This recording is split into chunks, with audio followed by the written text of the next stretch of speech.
begitu. Pada sore hari ini gitu kita akan mendiskusikan terkait dengan penyusunan dokumen kontrak dan tender begitu. Eh, di mana pada pertemuan sebelumnya kan kita sudah tahu batasan metode pemilihan baik untuk pekerjaan konstruksi ataupun non konstruksi ya. Kemarin ada batasan ya, apa itu pemilihan langsung, apa itu penunjukan langsung, dan seterusnya. Nah, kemarin kan kita sudah membahas ada batasan-batasan nominal begitu ya, baik untuk pekerjaan konsultasi maupun pekerjaan untuk konstruksi ya. Kemarin di angka untuk konstruksinya 200 juta dan kemudian untuk konsultasinya adalah 100 juta. Nah, dalam konteks pembatasan nominal tadi, begitu yang kemudian tidak boleh dilakukan oleh PA ataupun KPA dan lain sebagainya adalah menyusun paket-paket pekerjaan yang nilai nominalnya memenuhi syarat untuk pemilihan ataupun penunjukan begitu sehingga pengadaan barang dan jasa ini tidak dapat diselenggarakan dengan baik. Nah, pada waktu itu kita juga mendiskusikan kalau kita punya proyek 1 miliar, kemudian kita tidak boleh kemudian memakai angka 200-200 dengan tujuan untuk menghindari yang sifatnya lelang umum atau pengadaan barang dan jasa yang sifatnya umum. Nah, pada bicara tentang bagaimana itu pemaketan. Nah, kemudian nanti selain berbicara tentang pemaketan, kita akan bicara 2 topik, pemaketan, dan yang kedua nanti kita bicara tentang swakelola. Swakelola ini adalah satu satu kegiatan yang nanti erat hubungannya dengan pemaketan, yang kegiatannya itu tidak perlu adanya pengadaan barang dan jasa yang dalam hal ini membutuhkan apa? Membutuhkan pihak ketiga ya. Jadi nanti ini 2 paket yang apa? 2 materi yang berhubungan. Kemudian nanti yang terakhir kalau masih memungkinkan kita akan berbicara tentang HPS begitu. Nah, kalau kemudian kita berbicara tentang pemaketan begitu, maka dalam konteks pemaketan itu adalah kita flashback. Apakah tujuan dari pengadaan itu nanti bisa terpenuhi atau tidak? Nah, pemaketan tadi ya dalam tanda kutip memang tidak berorientasi untuk menghindari pengadaan barang dan jasa yang secara umum begitu yang dilelangkan begitu, tetapi juga harus mampu menjawab esensi daripada anggaran yang dialokasikan untuk pemaketan. Maka pada pemaketan tadi itu berorientasi kepada luaran atau hasil begitu. Ketika kita mengadakan pemaketan, maka apa sih yang diharapkan dari hasil tersebut? Maka di sini kita flashback pada tujuan program begitu ya. Nanti itu kita bicaranya di setting awal. Yang kedua, kita akan berbicara tentang ketersediaannya, begitu. Kalau kemudian kita berharap ada hasil, ada luaran, maka kita berbicara tentang ketersediaannya. Kemudian berikutnya kita berbicara tentang kemampuan, ya, kemampuan. Apakah ketika kita melakukan pemaketan tadi, itu ada betul ada orang-orang atau penyedia-penyedia jasa yang memiliki kemampuan. Kemudian ada ketersediaan anggaran, serta kita berbicara terkait dengan volume barang dan jasa tersebut. Maka kemudian kita berbicara tentang larangan pemaketan. Ya, jadi pemaketan tadi tujuannya adalah clear begitu ya, ada luaran, kemudian ada penyediaannya, ada anggaran, ada volume dan seterusnya. Maka di sini ada beberapa poin yang kemudian kita tidak boleh melakukan eh, pemaketan, yaitu menyatukan atau memusatkan beberapa pengadaan barang dan jasa yang tersebar, baik dalam konteks lokasi atau daerah menurut sifat pekerjaan dan tingkat efisiensinya. Seharusnya dilakukan di beberapa lokasi atau daerah masing-masing. Ini kaitannya kalau kemudian kita berbicara terkait dengan kewenangan. Nah, sebagai contoh, ya, kalau kalian memahami jalan, kelas jalan itu macam-macam. Ada kelas nasional, ada kelas provinsi, ada kelas kabupaten dan kota, dan seterusnya. Nah, dalam konteks untuk menyelenggarakan, entah sifatnya adalah pekerjaan jalan yang sifatnya peningkatan ataupun rehabilitasi, maka kita tidak dibolehkan ya membuat pemaketan tadi ya yang tersebar di beberapa lokasi menjadi satu paket. Kemudian yang berikutnya larangannya adalah menyatukan beberapa paket yang menurut sifat dan jenisnya harus dipisahkan. Ya, kita tidak boleh menyatukan pekerjaan-pekerjaan yang terkait dengan waram itu menjadi satu kesatuan ketika jenis pekerjaannya ini berbeda.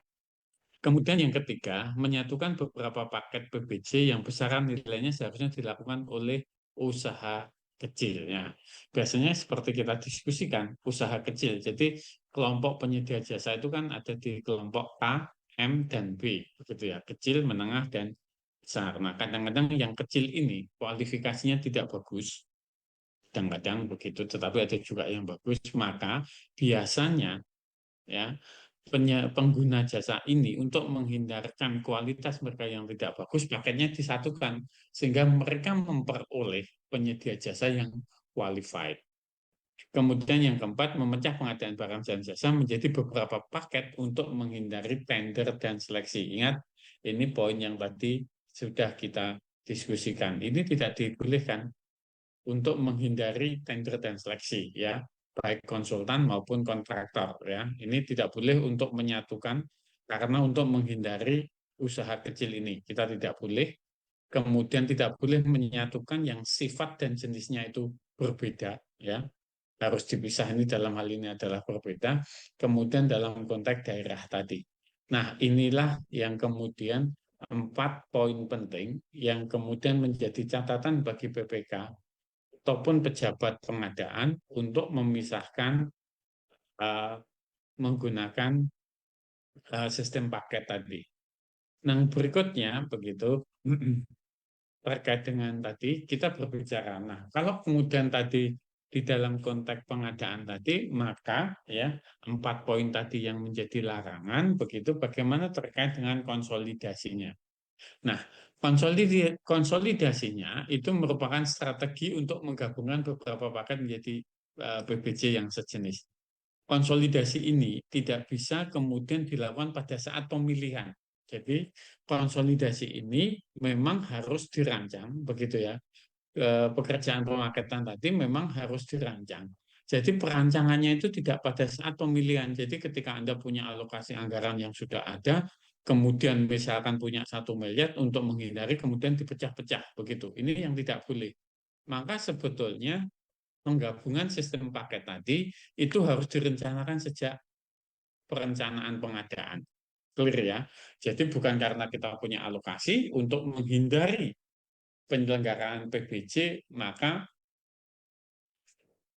kita melakukan pemaketan. Jadi pemaketan itu tidak dilakukan di sini, tetapi pemaketan dilakukan pada saat perencanaan pengadaan tadi. Nah, ini sehingga pemaketan tadi itu munculnya adalah memang pada saat ya merencanakan pengadaan. Nah, setelah perencanaan pengadaan baru kemudian menyusun jadwal dan seterusnya. Pada saat penyusunan jadwal itu sudah muncul bagaimana terkait dengan paket pengadaan yang dimiliki oleh sebuah kementerian, lembaga, ataupun pemerintah daerah tadi. Maka seluruh konsolidasi ini dilaksanakan oleh pengguna anggaran atau kuasa pengguna anggaran, ya, BPK ataupun UKPBJ. Ya, UKPBJ itu kalau istilahnya adalah PBJ-nya, yaitu unit kegiatan pengadaan barang dan jasanya. Nah, kemudian kalau kita lihat ini adalah bentuk konsolidasinya, begitu, maka nanti penggunaan paket, penggabungan paket menjadi satu jenis pekerjaan atau karakteristik lainnya yang bisa menggambarkan kesamaan paket. Jadi yang tadi larangannya kan kalau ini tidak sejenis nggak boleh digabung. Tetapi yang sejenis itu ketika dilakukan pada saat konsultasi itu yang kemudian diizinkan adalah yang menggambarkan kesamaan. Jadi kegiatannya itu harus yang sifatnya sejenis baru kemudian boleh digabungkan paketnya. Tetapi kalau tidak sejenis, maka paket tadi tidak boleh digabungkan. Nah, nanti di dalam pengadaan paket pengadaan barang dan jasa yang sejenis, ya, itu nanti akan dilakukan pengelompokan-pengelompokan, ya. Kemudian kondisi penyedianya itu juga harus dianalisa. Jadi ketika kita menggabungkan, tiba-tiba digabungkan menjadi sebuah kelompok besar, ternyata ini mempengaruhi apa? Mempengaruhi penyedia, mempengaruhi volume pekerjaan dan lain sebagainya. Maka ini yang perlu kemudian menjadi pertimbangan. Artinya ketika dipaketkan, ya, itu kan kemudian akan mempengaruhi volume, akan mempengaruhi harga, akan mempengaruhi luaran dan lain sebagainya, sehingga ini akan menjadi satu pertimbangan di dalam kita melakukan kegiatan pemaketan. Hmm. Pada saat pemaketan tadi, ya, ketika kita mau menggabungkan tadi, begitu, maka pengguna anggaran itu harus mengkonsolidasikan paket antar KPA ataupun antar PPK. Jadi begini, karena ini adalah anggaran menggunakan APBD ataupun APBN, maka setiap OPD, organisasi pemerintah daerah, kalau kita berbicara terkait dinas, masing-masing dinas di tingkat kabupaten itu biasanya memiliki PPK. Nah, pada saat kita akan memaketkan, contoh sederhana, misalkan kita mau membeli komputer, sebuah pemerintah daerah akan membeli misalkan 200 unit komputer, misalkan. Yang nanti 200 unit komputer itu akan ditempatkan pada dinas A, dinas B, dinas C, dinas D. Nah, masing-masing dinas itu bisa jadi dia akan memiliki PPK masing-masing. Maka pada saat kita akan membuat paket tadi, maka ini perlu PA itu mengkonsolidasikan paketnya, ya. Jadi ini yang sifatnya seperti ini memang kemudian diperlukan konsolidasi. Nah, selain konsolidasi di level KPA dan PPK, maka apa yang harus dilakukan oleh PPK dalam konteks konsolidasi? Nah, jika terdapat indikasi pemecahan paket untuk menghindari tender, ini harus kemudian dicermati. Karena aturan pertama larangannya tadi memang tidak boleh dipecah sehingga menghindari tender. Maka ini kita betul-betul harus melihat bahwa pemaketan tadi itu tidak dalam rangka untuk menghindari tender. Kemudian jika kegiatan ini dicadangkan untuk mikro atau penyedia jasa yang sifatnya kecil, dengan batasan nilai konsolidasi kurang dari sama dengan 2,5 miliar. Jadi, kalau kemudian ini dalam rangka begitu menumbuhkan ekonomi dan lain sebagainya, maka ketika kita akan mencadangkan untuk mikro, maka nilai batas konsolidasinya itu tidak boleh melebihi 2,5 miliar. Nah, hasil konsolidasi itu harus dilaporkan kepada pengguna anggaran untuk dilakukan perubahan RUP. Kembali kepada konsep tadi ya, bahwa paket itu dirancang pada saat perencanaan, tidak pada saat pemilihan. Maka pada saat sudah dilakukan konsolidasi dan kemudian dilakukan sebuah perubahan, maka PPK hukumnya adalah wajib untuk melaporkan kepada pengguna anggaran sehingga dilakukan perubahan RUP. RUP itu adalah rencana umum pengadaan. Ya, rencana umum pengadaan nanti kaitannya nanti detailnya akan banyak sekali kegiatan di dalam RUP. Salah satunya adalah menentukan schedule atau timeline kapan pengadaan diadakan dan seterusnya. Nah, kemudian konsolidasi untuk UKPBJ-nya. UKPBJ itu sebuah unit ya, kayak di UGM, itu ada unit pengadaan barang dan jasa sendiri begitu. Nah, UKPBJ ini dapat mengusulkan perubahan spesifikasi HPS atau rancangan kontrak kepada BPK. Karena di paketnya itu berubah, maka otomatis merubah spesifikasi, merubah AK, merubah HPS, yang semua itu harus dikerjakan oleh BPK. Yang berikutnya, dengan perubahan paket, maka strategi untuk pengadaannya juga harus berbeda. Kenapa berbeda dan lain sebagainya. Kemarin pernah kita singgung bahwa pengadaan barang jasa dan pengadaan barang dan jasa yang ada di pemerintahan kita yang menggunakan APBN ataupun APBD dalam tanda kutip itu tidak boleh terjadi kegagalan lelang.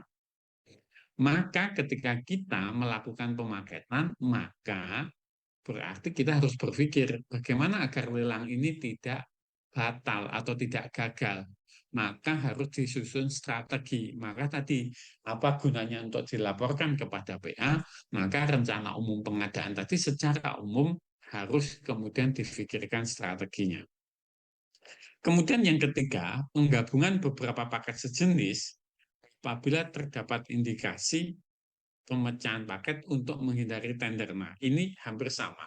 Concern antara PPK dan UKBBJ, prinsipnya bahwa pengelompokan paket tadi itu tidak dimaksudkan untuk menghindari tender dan seleksi. Nah, mungkin di dalam benak kalian, kenapa sih beberapa kali istilah itu adalah menghindari tender dan seleksi? Seperti kita katakan, PBJ itu prosesnya panjang. Dari proses perencanaan sampai dengan proses pemilihan, sampai menentukan pemenang, ini proses yang sangat panjang. Nah, proses yang sangat panjang, kadang pengguna itu merasa tidak menemukan pemenang sesuai yang diharapkan.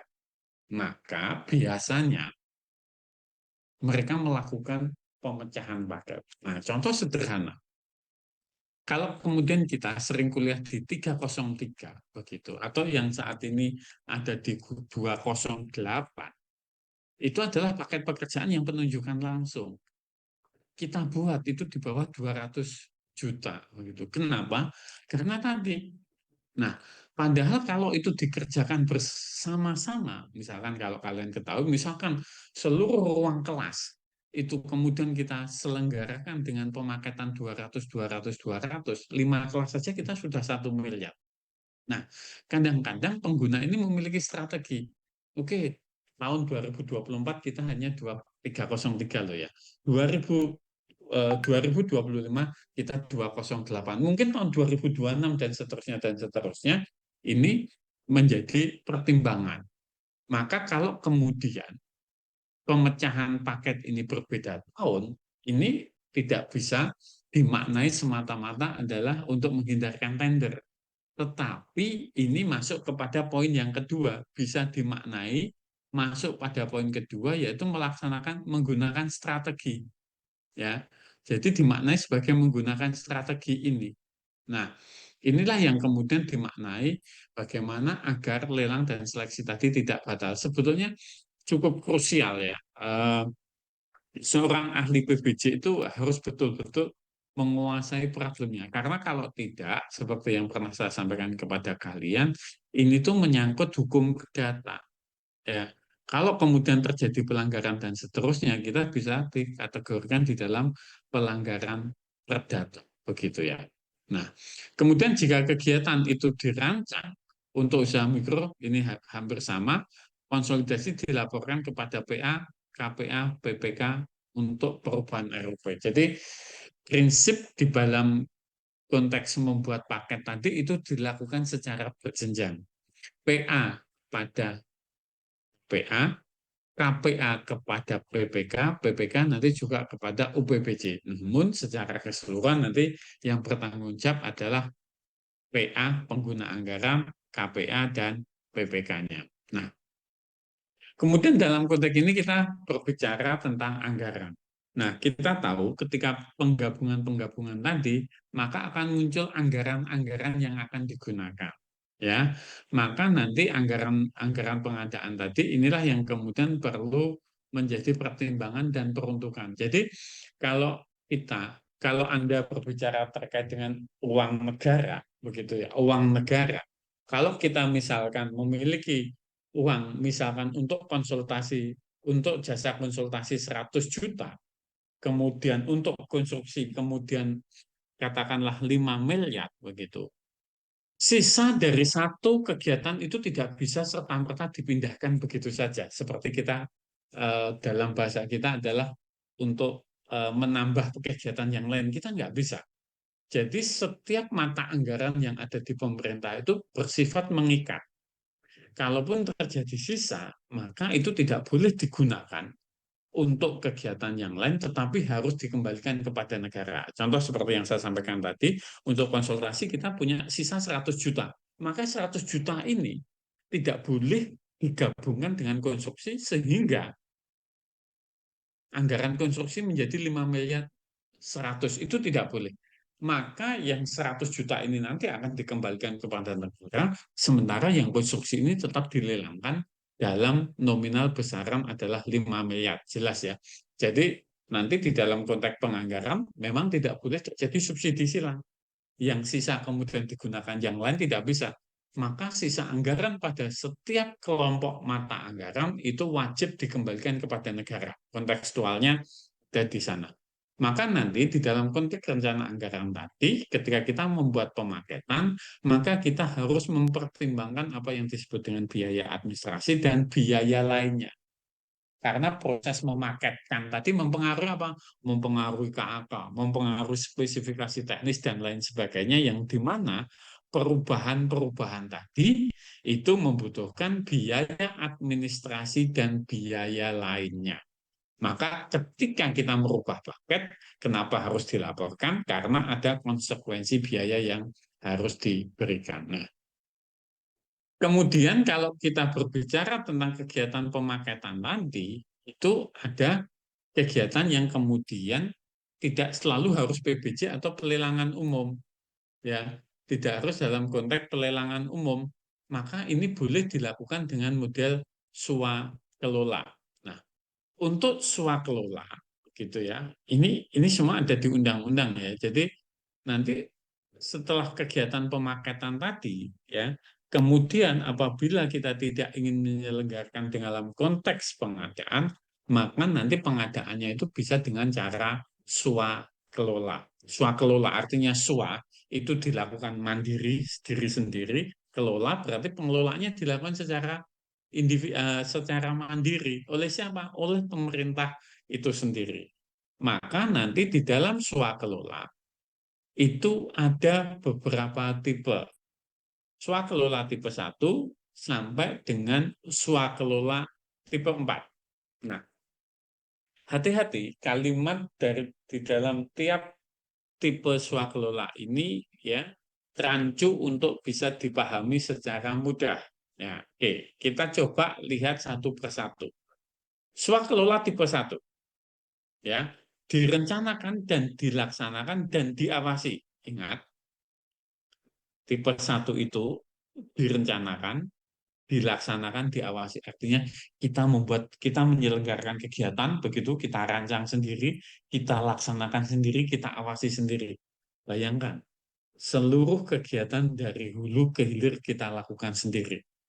Ya, ini boleh dilakukan oleh kementerian, lembaga, serta pemerintah daerah. Swakelola tipe 1 itu boleh diselenggarakan oleh kementerian, lembaga, serta pemerintah daerah, di mana ruang lingkupnya boleh melalui perencanaannya, boleh pelaksanaannya, dan boleh pengawasannya. Artinya direncanakan, dilaksanakan, diawasi oleh KLPD. Yang tipe 2, ini hanya direncanakan dan diawasi, tidak dilaksanakan. Jadi tipe 2 itu boleh direncanakan dan boleh diawasi, tetapi tidak dilaksanakan. Ya, oleh kementerian dan lembaga. Yang bisa merencanakan dan mengawasi adalah kementerian dan lembaga, tetapi yang boleh melaksanakan itu adalah pemerintah daerah secara swakelola. Ini tipe 2. Artinya perencanaan dan pengawasan tadi itu dilakukan secara terpisah.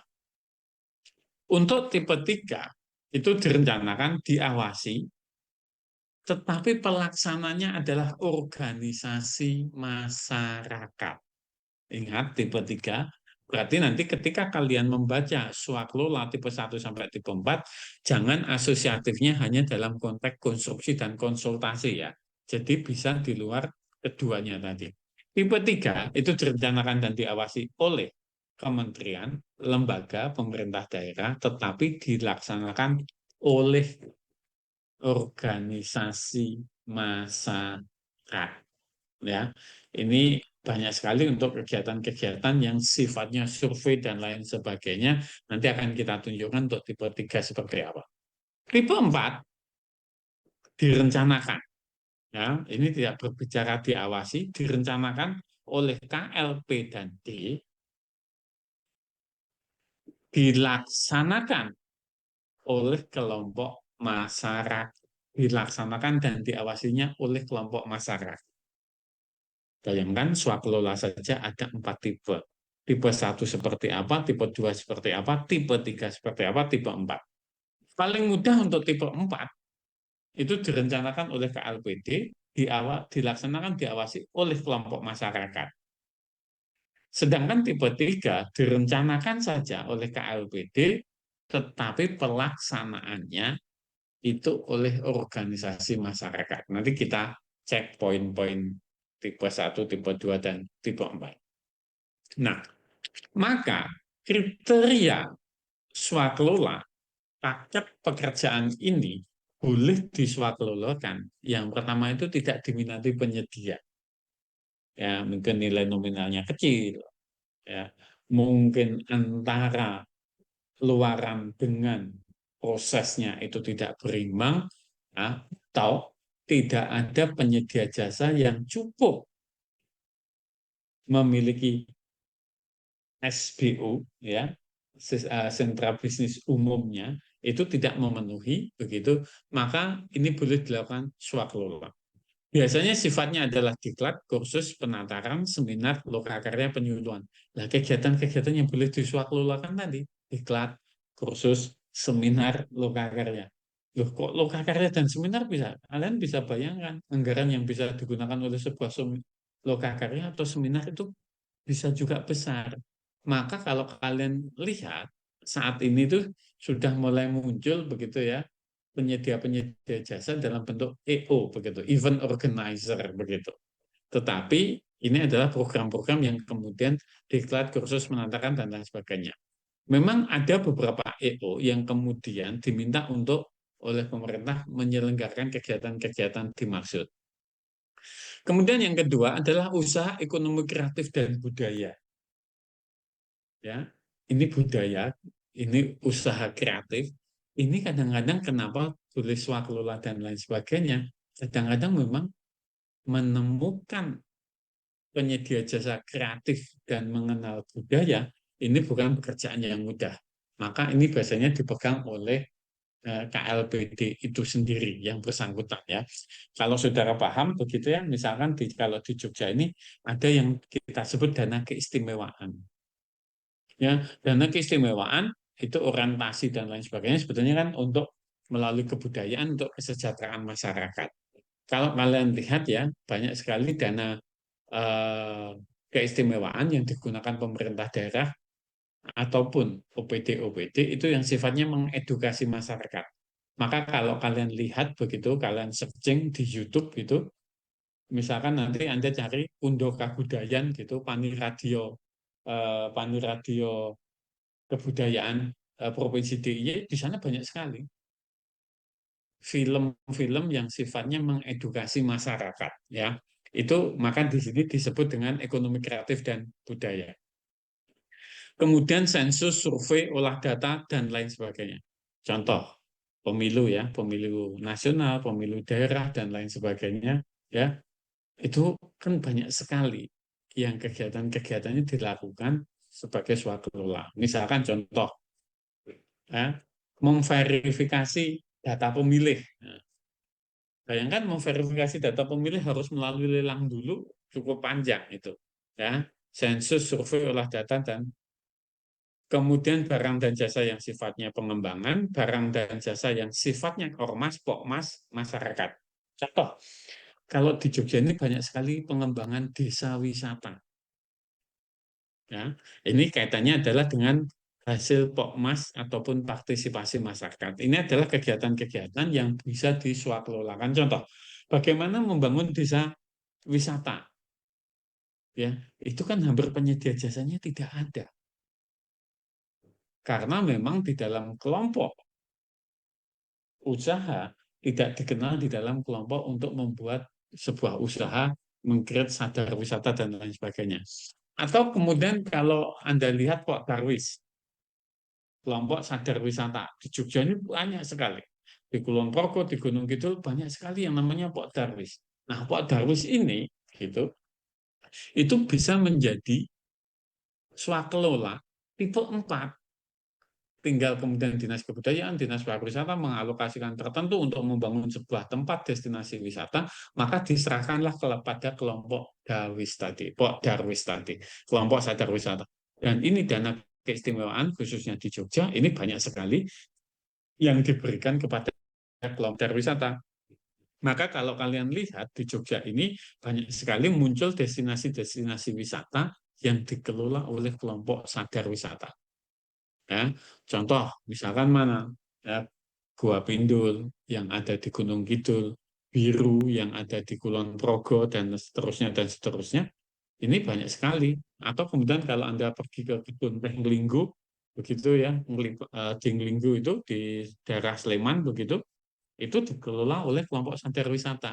Maka ini sebetulnya juga menggunakan tipe swakelola yang keempat. Nah, ini kalian lihat pengelompokan untuk tipe-tipe swakelola. Di mana untuk perencanaannya, di mana untuk pelaksanaannya, dan di mana untuk pengawasannya. Ini adalah cukup memberikan gambaran terkait kegiatan kita pemaketan. Jadi pemaketan tadi, yang pertama memang tidak boleh diselenggarakan dalam rangka untuk menghindari PBJ, namun ketika ini kita selenggarakan, pemaketan tadi bisa dilakukan model swakelola. Kenapa dilakukan dengan model swakelola dan seterusnya? Itu ada kriterianya, ya. Kurang diminati oleh penyedia jasa, tidak tersedianya penyedia jasa dan lain sebagainya, seperti syarat-syarat dan sini, ini adalah kriteria untuk swakelola. Nah, ini gambarannya. Jadi swakelola itu dibedakan terhadap kelompok perencanaan, pelaksanaan, dan pengawasan. Tipe 1, ya, boleh direncanakan, boleh dilaksanakan, boleh diawasi oleh KLPD. Tipe 2, ya, itu hanya direncanakan, diawasi oleh KLPD. Sedangkan pelaksanaannya diselenggarakan oleh KL, kementerian, lembaga, dan pemerintah daerah yang lain. Kelompok 3, perencanaannya boleh, pengawasannya boleh, pelaksanaannya tidak boleh, harus oleh ormas. Tipe 4 itu dari hanya boleh merencanakan, sedangkan pelaksanaan dan pengawasannya dari Pokmas. Tadi kita sebutkan contohnya apa? Ya kelompok sadar wisata di Jogja yang sudah cukup banyak sekali. Oke ya, ini adalah pengelompokan terkait dengan swakelola. Nah, bagaimana? Nah, swakelola karena ini sesama pemerintah daerah, lihat, karena ini diselenggarakan oleh KLPD, ibaratnya adalah organ masyarakat dengan organ pemerintah, maka di sini tidak ada namanya kontrak. Adanya adalah nota kesepahaman. Ingat ya, nanti kaitannya dengan aspek hukum. Aspek hukum, kontrak itu hanya dengan pihak ketiga yang berbadan hukum. Tetapi kalau tiap swakelola, itu tidak kontrak. Namanya adalah nota kesepahaman. Kenapa nota kesepahaman? Karena kita dalam satu payung yang sama, yaitu sama-sama milik negara. Maka sesama milik negara tidak ada istilahnya kontrak. Tetapi yang ada adalah nota kesepahaman.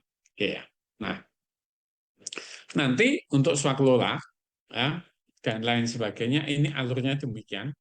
Sifatnya permohonan ya, kemudian nanti ada nota kesepahaman dan seterusnya. Ini adalah untuk tipe yang ketiga berbeda-beda ya. Kalau tipe yang ketiga dan tipe keempat ya, karena ini nanti pelaksanaannya itu lebih banyak kepada masyarakat, maka biasanya begitu. Kalau penggunaan dana keistimewaan, masyarakat itu mengajukan proposal. Di dalam proposal itu ada RAB. Contoh, salah satu penggunaan dana keistimewaan biasanya bisa untuk tempat-tempat ibadah. Contoh misalkan masjid untuk perbaikan, pengeras suara, perbaikan lain-lain sebagainya, biasanya cukup mengajukan proposal saja.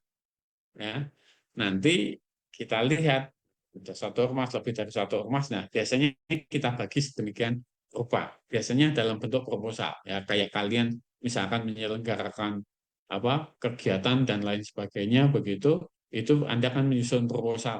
Nah, ini termasuk sebetulnya kalau menggunakan APBN APBD ini disebut dengan swakelola tipe 3. Sedangkan ini swakelola tipe 4 dipahami betul begitu. Gambar dan alur ini nanti bisa memberikan gambaran secara clear ya untuk mendetailkan terkait dengan tabel terkait swakelola tipe 1 sampai dengan tipe 4 tadi clear ya. Jadi ini ada perbedaan-perbedaan antara tipe 1, tipe 2, tipe 3, tipe 4. Secara tekstual itu sebetulnya mudah untuk dibaca, tetapi eh, ya dibutuhkan pemahaman yang kuat begitu terkait tipe 1, tipe 2 sampai dengan tipe 4-nya. Untuk spesifik swakelola itu ya itu nanti kalau kita lihat begitu ya spesifikasinya untuk swakelola ya jika perlu barang dan jasa itu cukup dengan KAK penyedia. Gambar kerja spesifikasi teknik untuk ya KAK konsultasi. Jadi spesifikasi teknis KAK ini bentuknya adalah seperti ini. Ya, gambarnya pun bukan sebuah gambar teknis ya, karena untuk kegiatan-kegiatan tadi agak sedikit berbeda. Kemudian setelah kita mengadakan pemaketan tadi, maka pada poin ini terakhir kita nanti akan menyusun apa yang disebut dengan harga perkiraan sendiri, ini terkait dengan anggaran tadi. Sampai pada poin pemaketan dan swakelola, ada yang ingin dikonfirmasi? Silakan, ada yang ingin ditanyakan sebelum saya masuk kepada HPS ya. Satu, kita berbicara pemaketan. Kenapa pemaketan itu perlu kita sampaikan? Tidak boleh ada modus bahwa pemaketan itu untuk menghindari lelang. Yang kedua, dalam konteks untuk menghindari lelang tadi, sebetulnya ya diizinkan untuk kegiatan-kegiatan swakelola. Ya, jadi modus pemaketan tadi kata kunci pertama tidak boleh untuk menghindari lelang. Ketika kita tidak ingin melelangkan pekerjaan, maka kita harus bisa melakukan swakelola. Swakelolanya ada tipe 1 sampai dengan tipe 4. Syarat dan kriterianya melekat. Maka selain kegiatan pemaketan dan swakelola, seluruh anggaran pemerintah itu harus melalui PBJ. Message-nya ada di sana. Ya. Kenapa kita harus memaketkan? Karena ada ketentuan. Sekaligus bahwa paket ini untuk menjawab menghindari lelang. Namun karena kekhususan dan lain sebagainya, maka pemerintah boleh tidak melelangkan, tidak menenderkan, tetapi dengan menggunakan istilah swakelola. Yang bisa diswakelolakan itu lingkupnya sangat terbatas. Jadi ketika ada kegiatan pekerjaan dan seterusnya yang diswakelolakan, itu harus memenuhi kriteria swakelola tipe 1 sampai dengan tipe 4 yang oke, poinnya ada di sana ya, sehingga kita bisa menangkap terkait pemaketan dan swakelola. Oke, sebelum kita lanjutkan ke HPS, harga perkiraan sendiri, adakah dari dua topik yang di atas perlu saudara diskusikan atau disampaikan?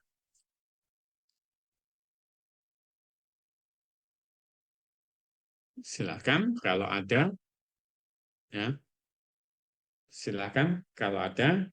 Sebelum kita nanti masuk kepada sistem HPS. Nah, kenapa ini HPS? HPS ini perlu kita sampaikan kepada kalian karena HPS ini adalah alat ukur untuk kewajaran harga. HPS ini kan berkali-kali saya selalu mengatakan, harga itu bukan benar dan salah.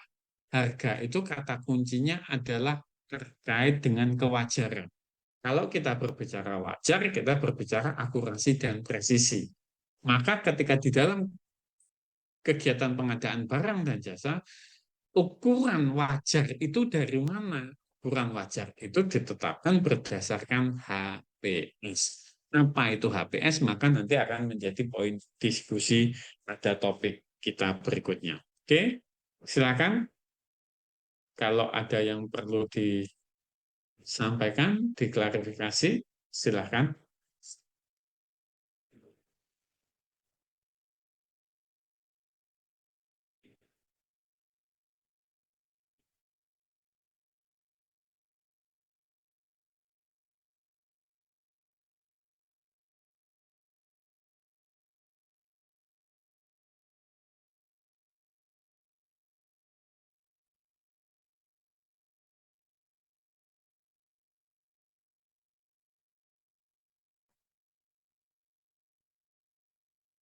Oke, kalau kalau belum ada, saya lanjutkan dulu ya di HPS begitu.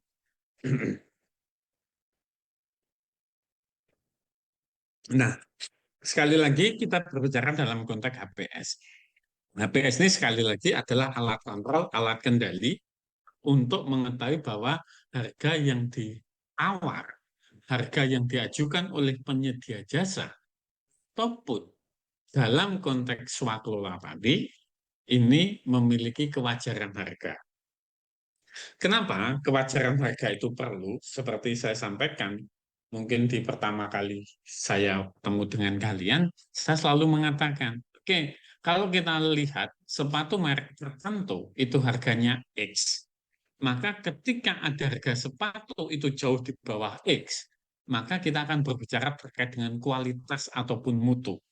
Ketik kualitas atau mutunya itu adalah menjadi jelek kalau harganya tidak wajar. Maka dalam konteks pengadaan barang dan jasa, kita pun berbicara di sana. Ingat, kontekstual pengadaan barang dan jasa itu prinsipnya adalah BMW, biaya, mutu, dan waktu. Ya, ada biaya, ada mutu. Maka kata kuncinya adalah dalam konteks harga perkiraan sendiri. Nah, dalam konteks harga perkiraan sendiri, ya, ini ditetapkan oleh PPK. Bagaimana PPK menetapkan? Itu banyak dengan berbagai metode. Ingat, kalau kita berbicara pekerjaan konstruksi, maka pekerjaan konstruksi itu diawali dari pekerjaan konsultasi atau desain. Desain dilakukan oleh konsultan, maka ketika konsultan itu mendesain, luarannya sama, luarannya tiga. Ada gambar, ada RKS, ada harga. Tetapi harga yang dikeluarkan oleh konsultan itu disebut dengan engineering estimate, EO namanya. Engineering estimate itu nanti akan dikaji oleh PPK. Selanjutnya hasil kajian PPK tadi itu menjadi dasar apa yang disebut dengan OE, owner estimate. Maka owner estimate inilah yang menjadi dasaran untuk menjadi HPS. Clear ya? Jadi ada turunannya begitu ya, engineering estimate, owner estimate, sampai kemudian menjadi sebuah HPS. Maka HPS ini adalah perkiraan harga yang ditetapkan oleh PPK.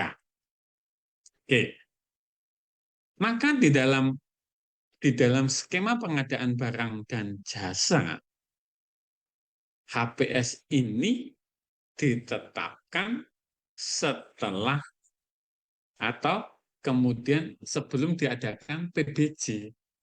Karena apa? Syarat PBJ tadi harus melakukan penawaran. Maka dasar melakukan penawaran itu adalah HPS. Anda harus bisa membedakan antara pagu anggaran dan antara HPS. HPS ini biasanya disampaikan itu secara terbuka. Jadi HPS itu sifatnya tidak rahasia, tetapi yang rahasia itu rinciannya. Misalkan saya punya harga perkiraan 5,450 ya, 5 miliar 450 juta itu saya umumkan terbuka. Tetapi bagaimana mendapatkan 5 miliar 450 juta? Maka in detail inilah yang kemudian menjadi rincian. Jadi HPS secara eh, generik itu bisa dipublikasikan, tetapi hitungan detailnya itu tidak dikeluarkan. Kenapa tidak dikeluarkan? Itu untuk menghindari yang kita sebut kolusi tadi. koncoisme dan seterusnya. Maka penetapan HPS ini tahapannya itu ada seperti pada gambar ini di dalam sistem pengadaan barang dan jasa. Nah, ini adalah beberapa ketentuan. Ada beberapa ketentuan bagaimana membuat HPS. Yang pertama, HPS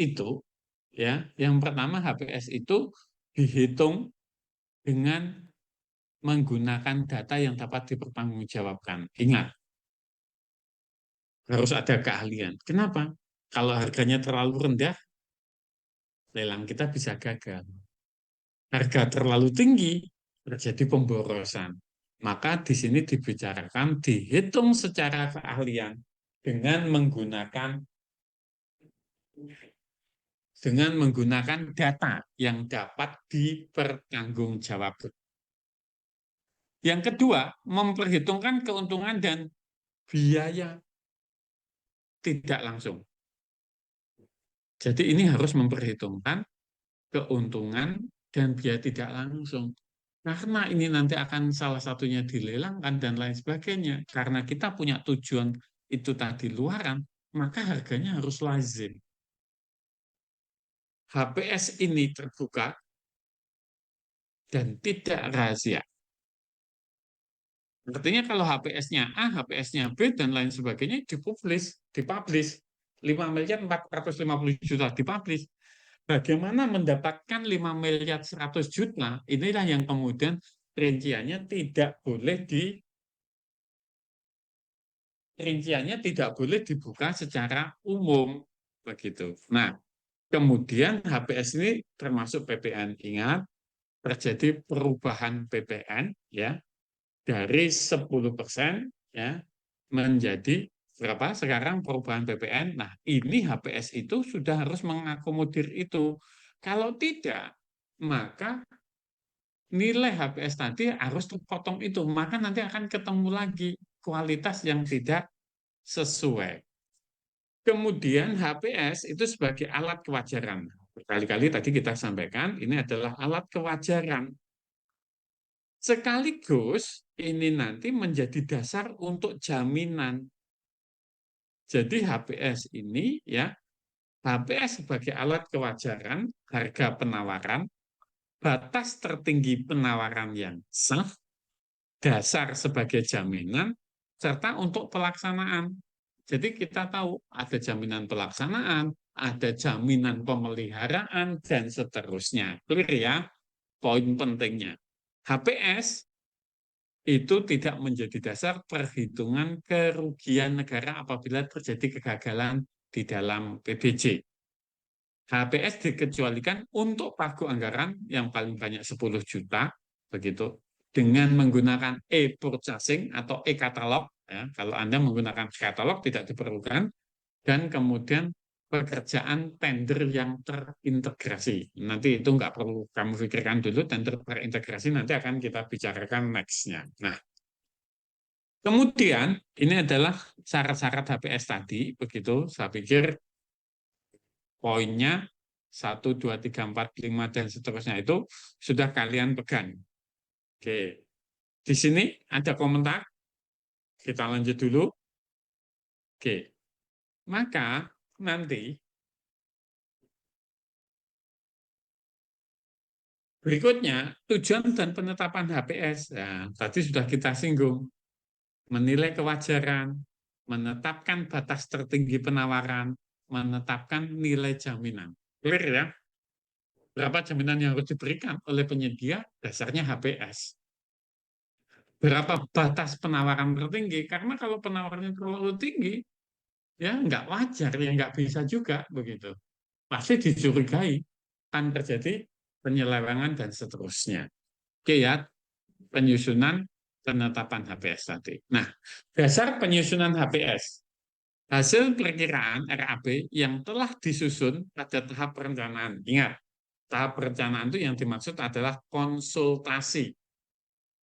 Jadi, clear gambarannya. Ya, jadi setiap pekerjaan konstruksi itu mesti diawali dari pekerjaan konsultasi. Proses pemilihan dilakukan sebelum penetapan DIPA. DIPA itu daftar isian ya penggunaan anggaran. Jadi setiap pemerintah daerah, kementerian dan lain sebagainya itu punya yang namanya DIPA. Ya, DIPA itu berisi ya alokasi anggaran dari APBN atau APBD kepada pemerintah daerah, kementerian, lembaga dan seterusnya. Ya.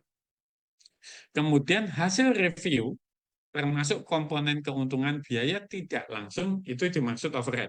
Tadi kita sampaikan dari engineering estimate itu berubah menjadi owner estimate. Maka ini direview. Maka poin ketiga ini kan hasil review, ya. Ini kan hasil review. Nah, ini kan hasil review. Apa yang dihasilkan menjadi engineering estimate menjadi owner estimate itu berubah menjadi HPS. HPS itu adalah hasil review dari apa? Dari engineering estimate tadi. Oke ya, clear ya pemahaman di sana. Nah, dalam penyusunan HPS, PPK itu menggunakan tim atau ahli.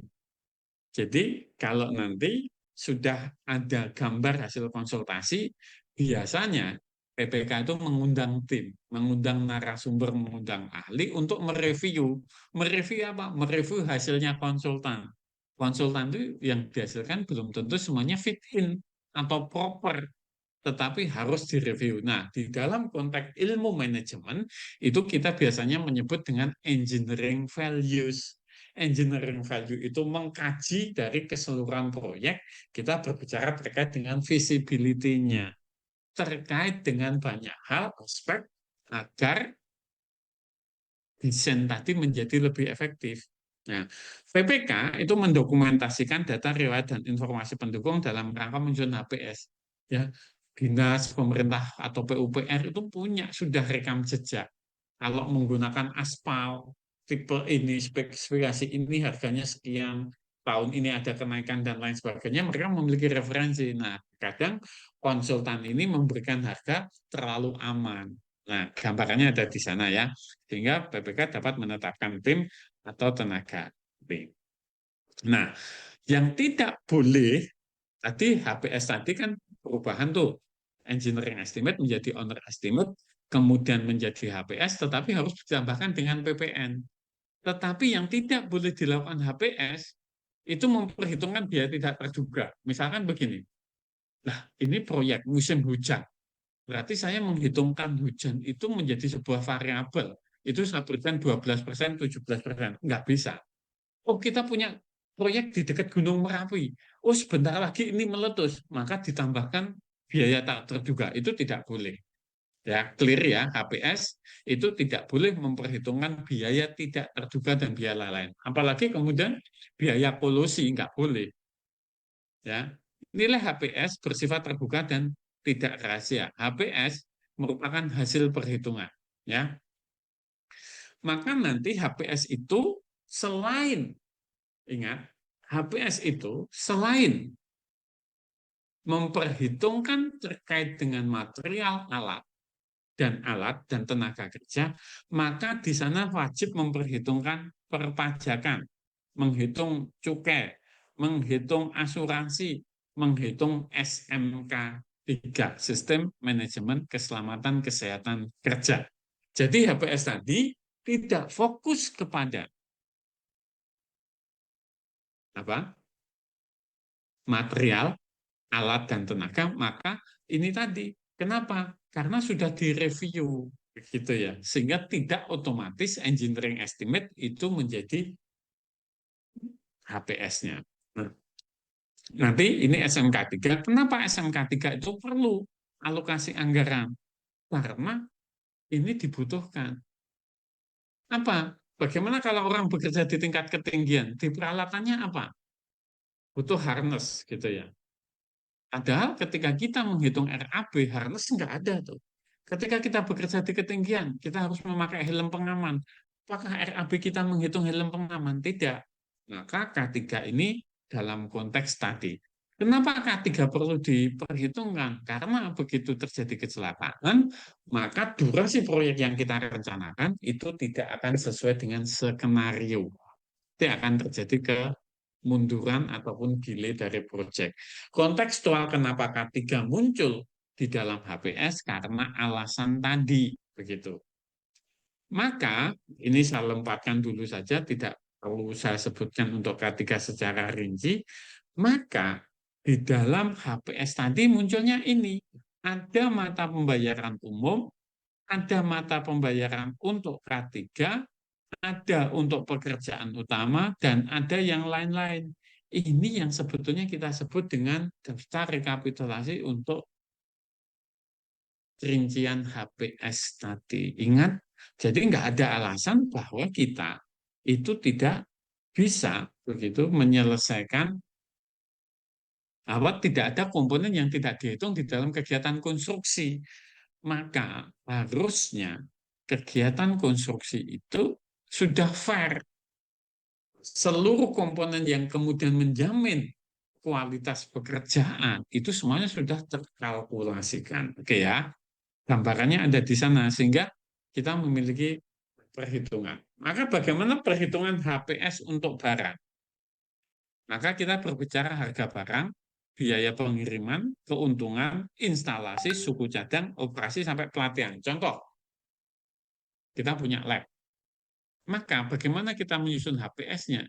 Maka HPS itu kita tidak bisa hanya melihat harga barang, tetapi harus sampai pada installing dan commissioning. Installing ini itu adalah menginstal, commissioning ini adalah pelatihan. Kalau kemudian kita membelikan alat, peralatan lab, kemudian tidak diinstal dan tidak diadakan pelatihan, maka alat ini tidak akan bisa berjalan. Maka HPS untuk barang itu meliputi 7 komponen di ini. Ingat ya, jadi tidak hanya melihat harganya saja, tidak melihat ongkos perangko atau ongkos pengiriman dan seterusnya. Maka nanti perhitungan HPS untuk konstruksi, tadi untuk barang. Nah, ini perhitungan HPS untuk pekerjaan konstruksi didasarkan hasil perhitungan biaya harga satuan yang dilakukan oleh konsultan perencana atau engineering estimate yang didasarkan pada hasil DED. Clear ya, tadi apa yang saya sampaikan. Perhitungan HPS itu memperhitungkan keuntungan dan overhead. Ingat nggak, saya selalu mengatakan kepada kalian, ton mau saya cok hari ini, mau saya cok 2 minggu lagi harganya sama. Yang berbeda adalah overhead-nya. Overhead itu apa? Biaya tidak langsung. Ya, seperti apa? Listrik, komunikasi, membuat kopi, dan lain sebagainya. Maka yang wajar untuk pekerjaan konstruksi itu 15% overhead-nya. Jadi dari total berapa nanti akan ditambahkan 15% untuk menjadi overhead. Ya, HPS tadi sudah mempertimbangkan itu. Maka ketika saya menyampaikan kepada kalian, kuncinya di manajemen, jangan mengurangi kualitas. Oke, maka sebetulnya dalam konteks untuk penyedia jasa, itu jangan sampai overhead yang 15% itu bisa kita geser menjadi keuntungan kalau kita pinter manajemen. Tetapi kalau kita nggak pinter manajemen, 15% itu akan menjadi biaya produksi nanti. Nah, itu yang perlu diperhatikan ketika kalian nanti akan menjadi kontraktor. Gitu. Nah, ini adalah beberapa perhitungan. Nah, kontekstualnya itu biaya langsung tadi adalah personil gaji. Berapa satuan biaya orang per minggu, satuan biaya orang per hari, per jam, itu ada kalkulasinya. Ini rumusnya begitu. Untuk menghitung satuan orang. Nah, kalian lihat pekerja konstruksi kita. Satuannya apa? Nah, di dalam konteks menyusun HPS, satuan kita itu adalah SBO. Di sana ada yang namanya Peraturan Menteri Keuangan atau PMK. Maka di dalam setiap kegiatan pengadaan barang dan jasa, standar pembiayaan tadi itu kata kuncinya PMK, Peraturan Menteri Keuangan. Kemudian ada hal-hal yang sifatnya non yang sifatnya direct cost gitu. Tadi yang di atas ada indirect cost gitu. Oke ya. Jadi ini berbicara terkait dengan poin-poin tadi. Jadi kalau kalian pahami gitu, SN ataupun pegawai negeri semacam kita dan lain sebagainya, di dalam kemudian menerima uang tadi, menerima alokasi anggaran dan lain sebagainya, itu nggak bisa sesuka-sukanya. Ada SBU-nya. SBU itu kita sebut dengan standar biaya umumnya. Itu sudah dikunci. Kalau golongan ini, kalau pergi harus naik kereta kelasnya apa, eksekutif, bisnis, dan lain sebagainya, itu ditentukan begitu ya. Kemudian kalau menginap di hotel, itu kelasnya bintang berapa, satu kamar bisa satu orang, dua orang, dan lain sebagainya. Ini menjadi ketentuan yang sifatnya mengunci. Jadi nggak bisa suka-suka gitu. Minimal yang berangkat saya berarti harus kemudian eksekutif, nggak bisa. Semua sesuai dengan ketentuan yang berlaku. Nah, HPS konsultan. HPS untuk konsultan itu menggunakan metode perhitungan berdasarkan pasar.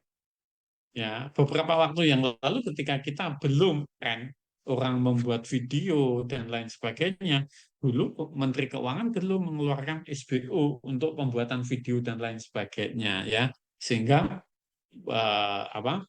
Ketika kita mau membuat film seperti yang saya katakan dana keistimewaan itu lebih banyak digunakan untuk membuat mengedukasi masyarakat dalam bentuk film, maka kita agak kesulitan pada waktu itu. Nah, ini ada beberapa metode di dalam menyusun HPS. Nanti dibaca lebih detail dan lain sebagainya. Nanti juga ada peraturan LKPP yang bisa saudara lihat untuk menentukan HPS. Nah, perhitungan HPS untuk jasa selain yang tadi itu dasarnya adalah ini. Upah tenaga kerja, kebutuhan material, keuntungan transportasi, intinya hampir sama ya, intinya hampir sama. Apa yang kemudian dikerjakan oleh penyedia jasa itu harus terakomodasi oleh HPS. Kenapa? Karena kalau HPS-nya terlalu kecil tidak ada pemenang. Artinya gagal lelang. Kalau HPS-nya terlalu besar itu namanya pemborosan. Oke, clear pada poin itu. Nah, penetapan HPS ini satu slide terakhir ya. Ini PPK menetapkan HPS dengan menandatangani pada lembar persetujuan. HPS dikatakan sah itu kalau sudah ditandatangani oleh PPK. HPS tertinggi itu sama dengan pagu anggaran, ya. Penetapan HPS itu paling lama 28 hari atau 1 bulan. Kenapa? Karena nanti kalau melebihi 1 bulan, anggarannya sudah berubah, maka menjadi tidak valid. Nah, kira-kira itu terkait dengan HPS, 3 poin, ya. 3 topik sudah saya sampaikan kepada kalian terkait dengan pemakaian, terkait dengan swaklola, sekaligus terkait dengan HPS. Ya, minggu depan saya akan berbicara terkait dengan jaminan, bagaimana membuat jaminan dan seterusnya. HPS-nya paham dulu. Oke, itu yang bisa saya sampaikan kepada kalian. Eh, Nanti materinya akan saya kirim ke ketua kelas. Silakan apabila ada hal yang perlu didiskusikan, ditanyakan terkait dengan materi 3 topik perkuliahan kita pada sore hari ini. Oke, silakan. Kalau tidak ada, bisa kita akhiri. Saya tunggu ya, sampai dengan 16.20. Kalau sudah tidak ada yang ditanyakan, maka kuliah akan saya akhiri. Ini tadi masuk 55 ya. Sekarang tinggal 51. Gitu ya. Oke, cukup. Kalau sudah cukup, ya, terima kasih. Kuliah kita pada sore hari ini, 3 topik telah kita selesaikan. Minggu depan kita akan berbicara tentang jaminan, baik jaminan pelaksanaan, ataupun jaminan pemeliharaan, ataupun jaminan penawaran. Jadi ada 3 jenis jaminan. Jaminan pada saat mengadakan lelang, jaminan pada saat pelaksanaan pekerjaan, dan jaminan pada saat pemeliharaan. Kira-kira itu yang bisa saya sampaikan kepada kalian terkait topik mata kuliah penyusunan dokumen, tender dan kontrak. Semoga menambah wawasan Anda di dalam kegiatan PBJ. Demikian, terima kasih. Selamat sore. Kuliah saya akhiri. Assalamualaikum warahmatullahi wabarakatuh. Selamat sore. Selamat sore, Saya Pak. close. Waalaikumsalam Yuk, warahmatullahi wabarakatuh. makasih. Terima kasih, Pak. Yuk, sama-sama.